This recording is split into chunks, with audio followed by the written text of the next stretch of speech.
Hello guys, welcome to my channel. In this video, I'm going to show you how to change keyboard sound on Opera GX. It's super simple and I'm here to walk you through it step by step. So let's dive into it.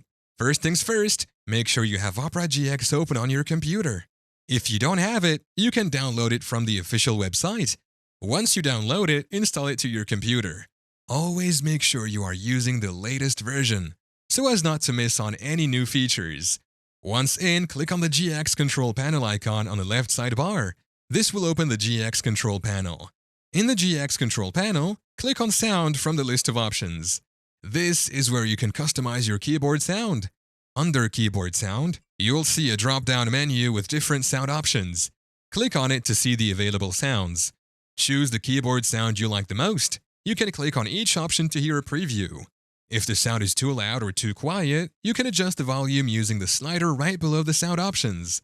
Once you've chosen your preferred keyboard sound and adjusted the volume, then make sure to click Save to apply your changes.